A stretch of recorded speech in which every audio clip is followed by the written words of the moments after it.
আপনি কি কল্পনা করতে পারেন এমন একজন চরিত্র যিনি এতটাই বুদ্ধিমান, এতটাই সাহসী, যিনি নিজের জীবনের সবচেয়ে বড় ট্র্যাজেডিকে নিজের শক্তিতে রূপান্তর করেছেন? নতুন মুক্তিপ্রাপ্ত সুপারম্যান সিনেমায় এমনই একজন সুপারহিরো আছেন যিনি প্রতিটা দৃশ্যে আলাদা করে নজর কেড়েছেন, আর তিনিই হলেন মিস্টার টেরিফিক। কিন্তু কে এই প্রযুক্তি নির্ভর প্রতিভাবান ব্যক্তি যার চারপাশে ঘুরে বেড়ায় ভাসমান প্রযুক্তি বল? আজ তাকে থ্রিডিতে স্কাল্প করার সময় আলোচনা করব তার কমিক অরিজিন, তার সকল পাওয়ার এবিলিটি, কমিক অথবা মুভিতে কিছু স্পেশাল মোমেন্ট নিয়ে। ভিডিওর শেষে দেখবেন কিভাবে একটা সাধারণ বল ধীরে ধীরে পরিণত হয় আপনার প্রিয় চরিত্র মিস্টার টেরিফিকে। চলুন তাহলে শুরু করা যাক। প্রথমেই শুরু করতে হয় মিস্টার টেরিফিক কোথা থেকে এলেন এবং কিভাবে তার পরিচয় বদলেছে সময়ের সাথে, ওভারঅল তার কমিক্স অরিজিন নিয়ে। প্রথম মিস্টার টেরিফিক ছিলেন টেরি স্লোম, যিনি 1942 সালের সেন্সেশন কমিক্স নাম্বার 1-এ প্রথম দেখা দেন। তিনি ছিলেন এক প্রতিভাবান মানুষ আর ফেয়ার প্লে দৃঢ়ভাবে বিশ্বাস করতেন। এমনকি ফেয়ার প্লে ক্লাব নামে একটি সংগঠনও তৈরি করেন শিশু অপরাধের বিরুদ্ধে কাজ করতে। অনেক বছর পর 1997 সালে স্পেকট্রা নাম্বার 54-এ আসেন মাইকেল হোল্ট। তিনি একজন বিলিয়নিয়ার বিজ্ঞানী যার রয়েছে 14টি পিএইচডি আর একটি অলিম্পিক গোল্ড মেডাল। এক দুর্ঘটনায় তিনি হারিয়ে ফেলেন তার স্ত্রী ও অনাগত সন্তানকে। এই গভীর শোকের সময় স্পেক্টর তাকে টেরি স্লোনের পথ অনুসরণ করতে অনুপ্রাণিত করেন, আর তখনই তিনি হয়ে ওঠেন আধুনিক যুগের মিস্টার টেরিফিক। এবার আসুন দেখি কেন মিস্টার টেরিফিক ডিসির অন্যতম অনন্য ও শক্তিশালী চরিত্র। তার কোনো সুপার পাওয়ার নেই, তার প্রকৃত শক্তি তার অসাধারণ মেধা, শারীরিক দক্ষতা আর প্রযুক্তিগত আবিষ্কারে। তাকে ডিসি ইউনিভার্সে তৃতীয় সবচেয়ে বুদ্ধিমান ব্যক্তি হিসেবে ধরা, ব্যাটম্যান আর লেক্স লুথরের ঠিক পরেই। তিনি একদিকে হোল্ট ইন্ডাস্ট্রিজের সিইও আর অপরদিকে অলিম্পিক লেভেলের অ্যাথলিট। তার সবচেয়ে বিখ্যাত প্রযুক্তি টি-স্ফিয়ার্স। এগুলো ভাসমান ড্রোন যেগুলো হলোগ্রাম তৈরি করতে পারে, সিস্টেম হ্যাক করতে পারে, শত্রুর উপর আঘাত হানতে পারে, তাকে অদৃশ্য করে রাখতে পারে এবং অস্ত্র হিসেবেও কাজ করে।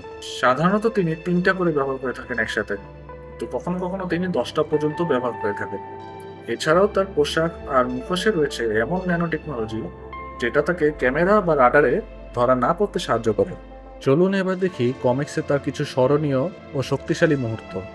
তার হিরো হয়ে ওঠার শুরুটা হয় স্পেকট্রা 54-এ, যেখানে তিনি স্পেক্টরকে বোঝান যেন অনুতপ্ত অপরাধীকে ছেড়ে দেওয়া হয়।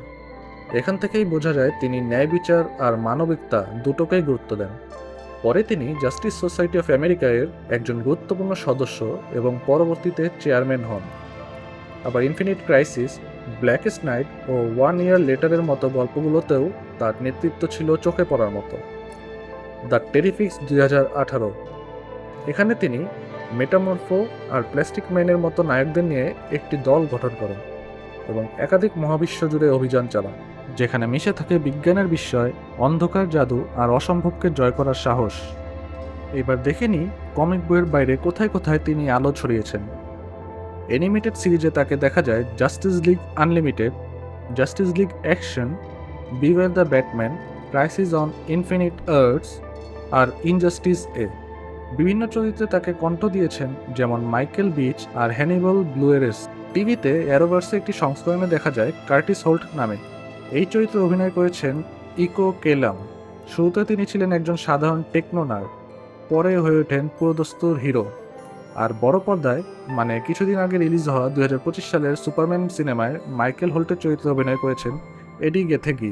সেখানে দেখা যায় তিনি জাস্টিস গ্যাংয়ের সদস্য হিসেবে টি-স্ফিয়ার্স ব্যবহার করে লুইস লেনকে যেমন রক্ষা করেন, তেমনই আবার লেক্স লুথরের বাহিনীর বিরুদ্ধে লড়াইও করেন। তার অভিনয় ছিল স্মার্ট, কুল আর ক্যারিশমেটিক, যেটা দেখে দর্শকরা ঠিকই বুঝতে পেরেছেন যে মিস্টার টেরিফিক সত্যিই টেরিফিক। এই অংশে আমরা ঢুকছি সিনেমার কিছু স্পয়লার আর গুরুত্বপূর্ণ কমিক মুহূর্তে। যারা এখনও সুপারম্যান সিনেমাটি দেখেননি বা দ্য টেরিফিক্স পড়েননি, স্ক্রিনে দেখানো টাইম স্ট্যাম্পে চলে যেতে পারেন। তবে যারা বিস্তারিত জানতে আগ্রহী, চলুন এগিয়ে যাই। তাহলে চলুন এখন একটু মিলিয়ে দেখি সিনেমার মিস্টার টেরিফিক আর কমিক বইয়ের মধ্যে কতটা মিল বা কতটাই বা পার্থক্য আছে। সিনেমায় দেখা যায় তার টি-স্ফিয়ার্সগুলোকে অনেক গুরুত্ব দেওয়া হয়েছে। এই প্রযুক্তি দিয়ে তিনি লুইস লেনকে বাঁচান, শত্রুদের নিরস্ত করেন আর তার দক্ষতা দেখান একদম শার্পভাবে। চরিত্রের দিক দিয়ে তিনি একদম হোল্টের মতোই, অত্যন্ত মেধাবী, নীতিবান আর পরিস্থিতির চাপে কৌশলী হয়ে উঠতে জানেন। পার্থক্যটা কোথায়? কমিকে তিনি অনেক সময় লিডার হিসেবে থাকেন, সিদ্ধান্তে দ্বিধা থাকলেও নৈতিক পথ ছাড়েন না। সিনেমায় তিনি সাপোর্টিং টেক হিরো হিসেবে কাজ করলেও উপস্থিতি একদম স্মরণীয়। এবার আসুন বলি, আজকের পৃথিবীতে এই চরিত্রের প্রয়োজনীয়তা কেন এত বেশি। তিনি এমন এক চরিত্র যিনি দেখিয়ে দেন বুদ্ধি, প্রযুক্তি আর আদর্শ দিয়ে একজন কৃষ্ণাঙ্গ মানুষও হয়ে উঠতে পারেন অপ্রতিরোধ্য। তিনি আমাদের শেখান সুপারহিরো হতে হলে কোনো গ্রহ থেকে আসতে হয় না, আত্মবিশ্বাস, পরিশ্রম আর মেধাই যথেষ্ট। ভবিষ্যতেও তার সম্ভাবনা অসীম। শোনা যাচ্ছে জেমস গানের পরিকল্পনায় হয়তো তার আলাদা স্পিন অফ বা বড় কোনো প্রজেক্টে আসতে পারে। আর একটা মজার তথ্য, এডি গ্যাথিগিকে কাজ করার আগে জেমস গান নাকি 200-র বেশি অডিশন নিয়েছিলেন মিস্টার টেরিফিক রোলের জন্য। আর এরই মাধ্যমে আমরা পেয়েছি এডি গ্যাথিগিকে মিস্টার টেরিফিক হিসেবে। আপনাদের সবাইকে অসংখ্য ধন্যবাদ আমার সঙ্গে মিস্টার টেরিফিকের এই চমৎকার যাত্রায় থাকার জন্য। এক গভীর ট্র্যাজেডি থেকে শুরু করে কিভাবে তিনি ডিসির এক দারুণ প্রযুক্তি নিপুণ হিরোতে পরিণত হলেন, তার গল্পটা শেয়ার করতে পেরে ভালোই লাগলো। আপনি যদি পুরো 3D স্কাল্পটিংয়ের প্রসেসটি দেখতে চান, তাহলে নিচের ডেসক্রিপশনে দেওয়া লিঙ্কটা দেখে নিতে ভুলবেন না। আর কমেন্টে জানাতে পারেন আপনাদের মতামত। লাইক দিন, সাবস্ক্রাইব করুন আর শেয়ার করুন। চ্যানেলটা বড় করতে আপনাদের সাহায্য অনেক জরুরি। আপনাদের সাথে আজকে এই যাত্রা সত্যিই দারুণ ছিল। সামনে আরও অনেক গল্প শেয়ার করার আছে। ভালো থাকুন, সুস্থ থাকুন, দেখা হবে পরের ভিডিওতে।